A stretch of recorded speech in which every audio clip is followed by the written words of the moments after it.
everyone, welcome back to my channel. My name is Paola and today I'm here with the amazing Katie Zhao. Katie, would you like to introduce yourself and tell us what The Fallen Hero is about? I would love to. Hi, Paula. Thanks so much for having me. So, The Fallen Hero is the second book in my middle grade debut series, which is called The Dragon Warrior. And it follows this 12-year-old warrior girl named Farron who lives in the secret warrior society called the Jade Society in San Francisco's Chinatown. And the first book, she gets up into all sorts of hijinks going on this quest for the gods during the Lunar New Year. And in the second book, The Fallen Hero, which came out in October, it's about her adventures again, but this time it's set during the Hungry Ghost Festival, which is kind of like Chinese Halloween. And basically, she just has to go on a quest for the gods, and this time it takes her to the Chinese underworld, and she has to also convince this really mischievous trickster figure that's famous in Chinese mythology called the Monkey King. And he's obviously, very much against helping any kids or helping anyone, but the warriors eventually convince him and they help him as well. So it's really just a fun, action-packed, adventurous, middle-graded fantasy series that, as a Chinese reader, as a Chinese American person, I really would have loved to see when I was younger. Yeah, me too. It's like Chinese Percy Jackson-ish type of vibes. So it's a lot of adventure, lots of angst too, for it being like a middle grade series. It's a lot of worry, but it's great. So A lot of definitely, worry. yeah. So definitely check it out if you haven't. So Katie, what was your favorite scene to write? Oh, this is such a great question. So hands down, has to be the scene with the Monkey King. So I love the Monkey King. He is such a famous figure in Chinese mythology. He's so famous that there have been like anime adaptations, or not adaptations, but like depictions of him or anime characters inspired by him, like Goku is inspired by him. And so he was such a staple to my childhood as a Chinese American reader and someone who loved consuming stories from different cultures. He was one of the heroes where I could be so proud of him because he's, Chinese. But at the same time, he's also a little bit of an anti-hero because he's such a trickster figure and he rebels against the gods a lot. So I really, really, really wanted to write my own interpretation of the Monkey King. And I knew that going into the sequel. Like a lot of authors talk about their sophomore novels and how it was such a struggle to write a sequel or to follow up their book. But actually the second book for me was easier than the first because I knew I wanted to have another quest. I knew I wanted another Chinese holiday. And I knew I wanted the Monkey King to be in there. So I kind of already had like a structure for the whole story. And I knew the Monkey King was going to fit in there. I really just feel like I wrote this whole book just to write that scene with the Monkey King in it because oh my gosh, he's just such a trickster figure and he's so mean to these kids, but they put him in his place too. So yeah, that was definitely my favorite scene. Oh, that was one of my favorite scenes to read, actually. What is the best thing that a reader has told you about the Dragon Warrior and the Fallen Hero? It's hard because like a lot of my younger readers, who the age category is targeted toward 8 to 12-year-olds, but I haven't been able to do any in-person school visits, obviously. I have been able to do virtual visits, but it's like the settings are set so that I can't see the kids. So it's really hard to say. Like, I don't get to like really see their comments much, but I have had some readers, like mostly parents, who will like tag me on Twitter and say, my kid just raced through this book and is like rereading it again. I got that message like a couple weeks ago. This mother said that her son finished reading the book already, like on release day, and then was rereading it. And I was like, oh my goodness. And he said he couldn't wait for like the next book for me. And I was just like, wow, that's amazing. And then I'm totally like going overboard now and choosing more than one comment, but I have to add this one too. There was someone on Twitter who noted that my books seem troll, but also legit. And I haven't stopped thinking about it since.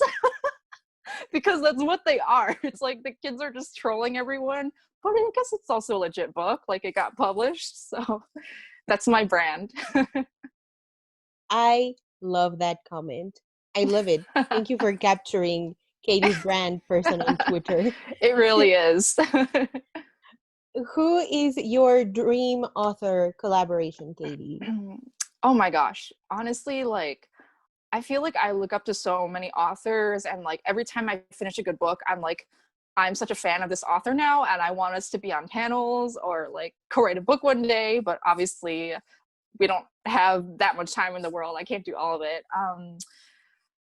I do think I really, really admire R.F. Kuang. The Burning God came out this week, and I'm so excited to read it. Dragon Republic and the Poppy War have taken the world by storm, I feel like, and rightfully so, because those books are just, they're so gritty and, well, they're grim dark, so very, very dark. And they really don't hold back any punches.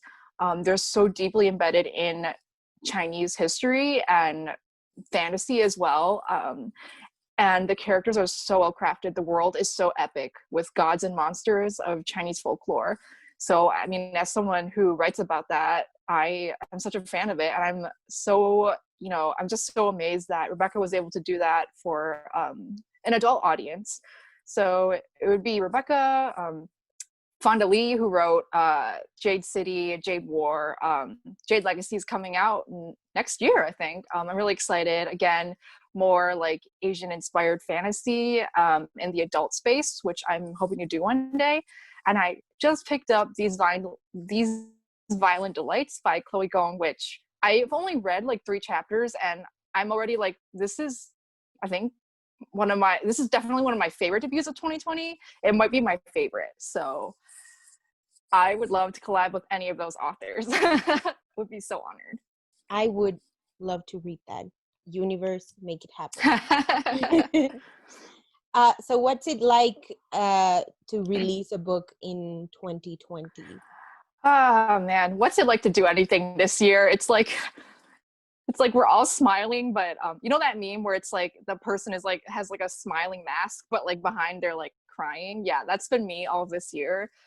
And that was me when The Fallen Hero launched, because it's just so hard now. At least in 2019, when The Dragon Warrior came out, I could do in-person stuff and go to in-person school visits. But this year, and especially I feel like for middle grade, it's just hard to like promote because kids aren't really on Twitter as much. And like the middle grade audience is like, you really got to do like a lot of school promotion, but schools are just, they have their own struggles right now. So the hardest part, for me was probably just releasing the book, but not being able to see, the kids' wonderful faces and talk to them about the book. That's probably what I miss most.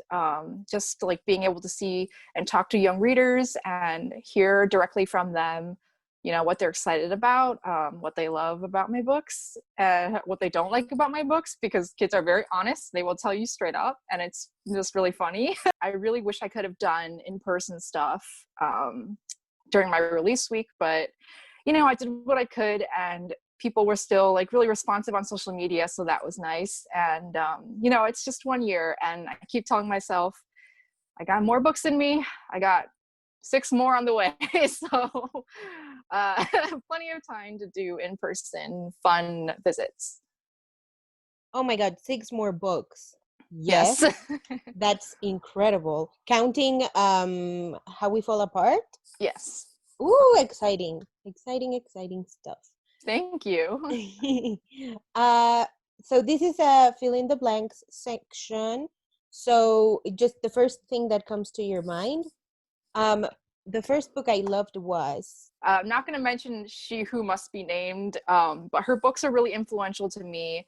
But after that would be Percy Jackson, which, I mean, you can see like the undertones of Rick Riordan's humor in The Dragon Warrior, just middle grade antics, but also, introduce the cool world of Chinese mythology and set this book across Chinatowns, and just, really, this series is like me saying thank you to Uncle Rick, like thank you for your books and for inspiring young me to want to write my own books one day. And I'm very happy that I was able to write back to him, but with my own spin on it. That is so sweet, Katie. I love that answer. The first book I bought with my own money was. It was definitely the series I was obsessed with when I was younger, the Witch graphic novel series, Witch. It's about like these 5 girls who are like all friends, and then they basically discover like this other world, and like each have to come into like their own powers as guardians of that world. And I remember like I would go to scholastic book fairs and I would save up my money and I would be able to buy the next volume. So yeah, I think I bought like, I want to say at least like 10 of those volumes in total, and I was very pleased with myself. My first book idea was. This was like a story I wrote when I was 7 or 8, and I was already like writing tragedies apparently. But yeah, so the lady cries a lot and her tears form the Mississippi River. So yeah, that was like my first like story idea that I feel like was actually somewhat decent, and that, at the time I had the tool set to flesh out. What? That's incredible. That's like its own Katie Zhao mythology. I love that. That's wow. Yes. Wow. The song that reminds me the most of my book is. It would definitely be the theme song from I think it was called Spirit, that movie with the horse. I don't know what the song is called, but it's like just really epic and fast paced and like adventurous. Also, I would have to say all the songs in the How to Train Your Dragon soundtrack, just because like I love those songs and they put me in like such a great middle grade action writing mood. I love your taste in music. That's great. Oh, thank you. I just look for like really epic music, and there's a lot of great epic fantasy music out there. If you were a book, what section of the bookstore would you live in? I would want to like travel around, if that makes sense, like live for like a few days in one section then go. But if I had to choose one, I feel like I would say manga for now, but only because right now I'm in like a manga reading kick. But honestly, like if you ask me like 3 months down the road, I'd probably say something totally different. If your Dragon Warrior duology was a dish, what would it be? Probably like some kind of dish that you would get at Panda Express or, another like kind of Chinese American dish. So yeah, I talk about a lot of Chinese American foods in the book. I talk about just being Chinese American in general. So I think it would only make sense that something like General Tso's chicken would be a good dish for this book. Yeah, I mean, I'm glad you brought Panda Express up because that's one of my other questions, because that was my favorite scene to read, where the entrance to the underworld, no spoilers, I guess, is a Panda Express. Like that was so funny. So could you talk a little bit about why you chose that and why Farron and her friends trash Panda Express so much? Because I love that. I think it's hilarious. Yeah, so I'm so glad you brought that up, because to me, like I when I thought about this book and I thought about the heart of it, I realized every setting that I chose, I wanted it to be like very deliberately Chinese American. And so I have like mixed thoughts about Panda Express. Like it is like a Chinese American establishment, so I think that needs to be acknowledged, for just the roots that it's had in Chinese American history. But at the same time, like my brand of humor is kind of just like trashing on different things, but in like a loving way. Like I feel like that's a very Asian thing, is to just like like just to like have like this very like sarcastic kind of like dry humor, but it's all done out of love. So that's why I chose Panda Express to be the gates to the underworld. You take beautiful bookstagram pictures. Do you have any tips for the people out there? Thank you. So yeah, I mean, honestly, like I've had my Instagram for like years, I think 3 years, maybe 3 or 4. And like in the beginning, I would just start off like just taking pictures of books without like caring about the background. But I started studying other book people's Instagram feeds, and I noticed a lot of them would invest in like, I mean, what I've done behind here, like vines and lights. And I have to say, the lights have really changed my life.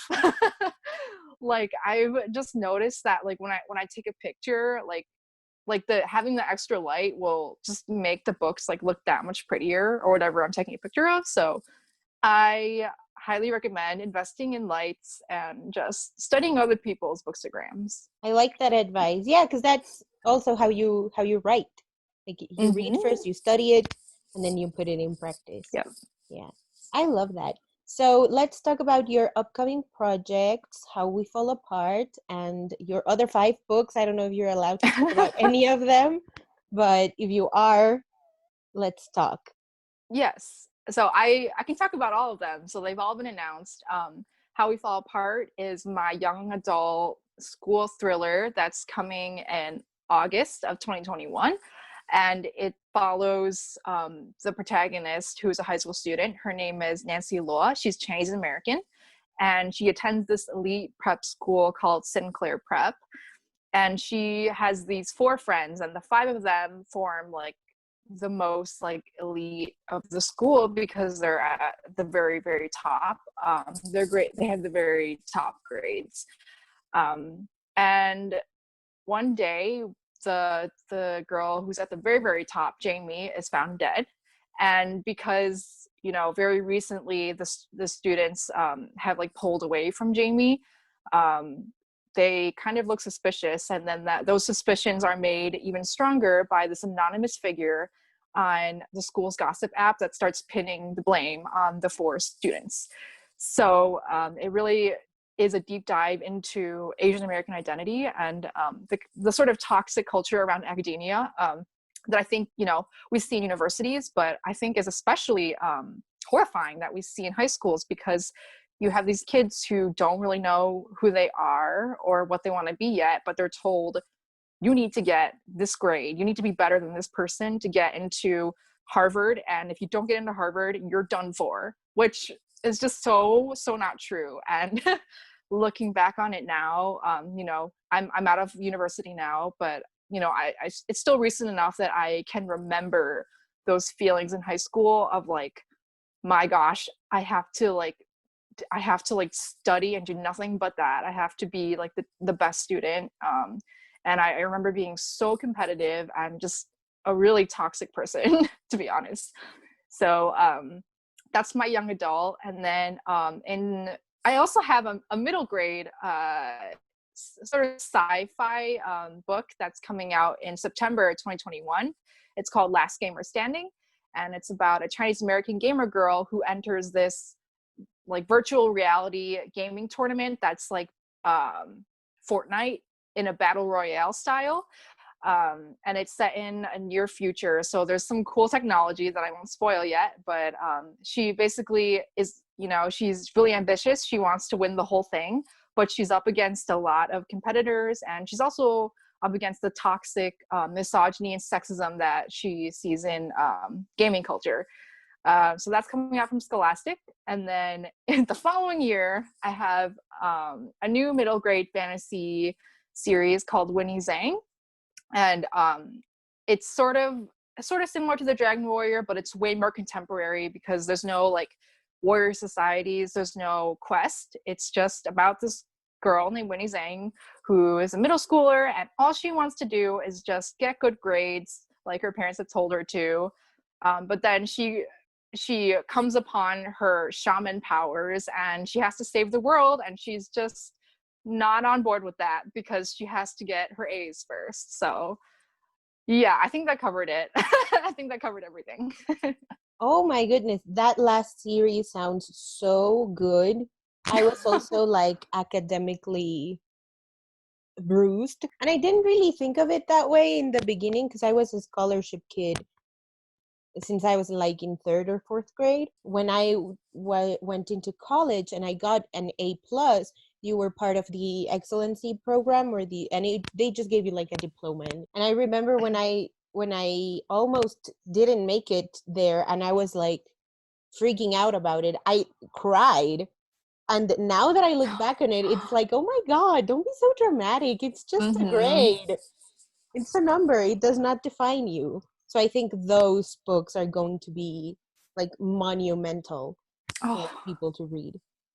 thank you. And I like what you said about it's just a grade and it doesn't define you, because I mean, that was how I felt too. Like, I share those exact feelings you just described. When I was in high school, I felt like my grades were my everything. Like, Yeah. if I didn't get an A, or if I didn't at least get, a B plus, like, it was over for me. Like, I didn't have an identity outside of that. So that was a sort of like turmoil and honestly, like, really just toxic, emotional feeling that I wanted to capture in my YA. Yeah, oh my gosh, I cannot wait to read it. So thank you, Katie, so much for doing this with me. Thank you so much for having me. Yes, of course. I loved the Dragon Warrior and the Fallen Hero. So links will be down in the description below so that you can buy it, add it to Goodreads for your TBR. So you can visit Katie's Bookstagram, which is beautiful, Katie's Twitter and her website, and everything else will be down there. Thank you so much for watching. Again, thank you so much, Katie, for doing this with me. We will see you soon. Bye. Thank you. Bye.